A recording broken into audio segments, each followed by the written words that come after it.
Chers frères et sœurs, dans la première lecture de ce jour, l'apôtre Paul attire notre attention sur le caractère évanescent de notre monde, un monde fugitif, un monde provisoire, un monde qui passe. Et nous aussi, nous faisons partie de ce monde. Nous ne pouvons garder, je dirais, ce monde comme quelque chose de définitif, car nous passons avec ce monde. Nous tendons vers d'autres biens, des biens éternels.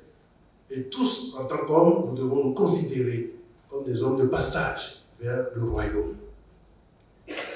Alors la question, c'est de savoir dans quel état de vie nous pouvons nous trouver pour que nous puissions nous préparer adéquatement au bien à venir, au bien éternel à venir.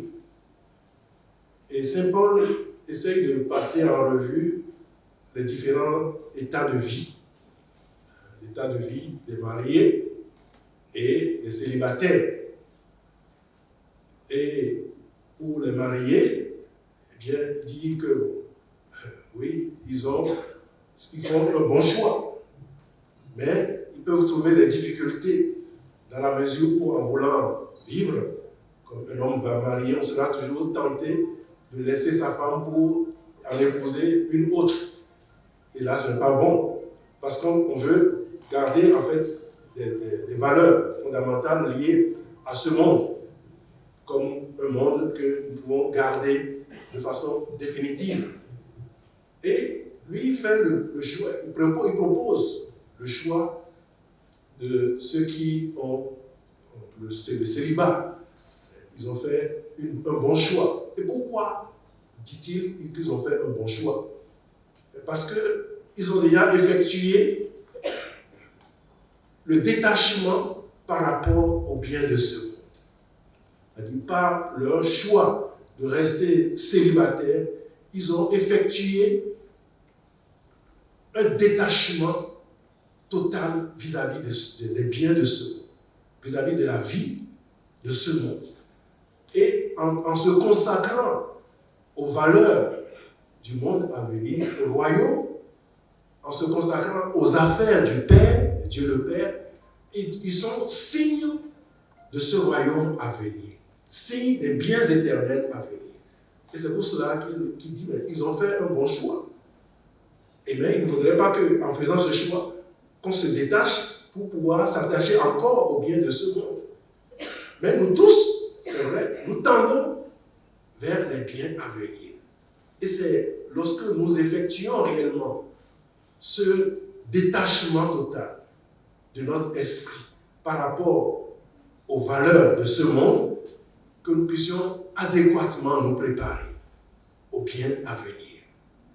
Et je crois que dans la paille d'évangile que nous venons d'entendre, si Jésus proclame bienheureux les pauvres, c'est-à-dire ceux qui ne veulent pas s'appuyer sur les richesses de ce monde pour les conserver comme source de bonheur, eh bien c'est parce que le royaume des cieux, effectivement, est à eux, parce qu'ils n'ont rien à garder comme valeur définitive dans ce monde. Mais ils tendent vers d'autres valeurs.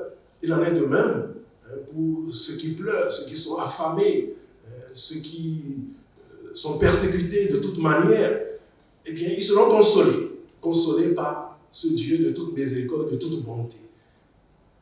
Et par contre, ceux qui sont repus, qui sont riches et qui sont satisfaits des biens de ce monde, ils n'ont plus rien à attendre des biens qui pourraient venir d'ailleurs parce qu'ils sont comblés de tous ces biens.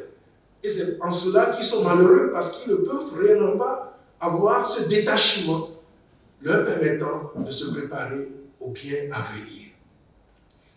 Oui, chers frères et sœurs, je crois que si l'Église catholique a quelque chose, un message important à annoncer au monde, c'est cela, c'est-à-dire nous détacher totalement des biens de ce monde pour pouvoir nous préparer au monde à venir, pour pouvoir nous préparer au royaume de Dieu. Et c'est du moment où nous avons cet esprit de détachement complet que nous pouvons donner un nouveau visage à notre environnement, à nos sociétés, que nous pouvons donner un nouveau visage à nos familles. Et je crois qu'en créant la télévision catholique, nous voulons que cet instrument que Dieu nous a confié nous aide à mieux annoncer un tel message. Quand on appelle cet instrument télévision catholique, ce n'est pas n'importe quelle télévision, mais c'est une télévision qui est catholique en ce sens qu'il a annoncé le Dieu de Jésus-Christ, a annoncé le règne à venir et le détachement que nous, hommes, nous devons faire pour que nous ne soyons pas attachés aux valeurs de ce monde, aux réalités de ce monde, mais nous projeter toujours vers le monde à venir, le royaume. Et c'est lorsque nous sommes réellement tendus vers le royaume que nous avons un nouveau regard sur l'usage des biens de ce monde.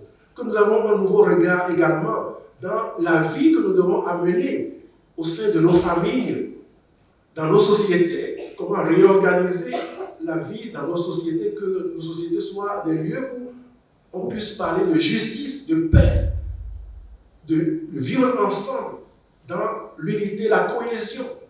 Eh bien, ceux qui n'ont pas leur regard tourné vers ces valeurs à venir ne peuvent jamais annoncer de tels messages.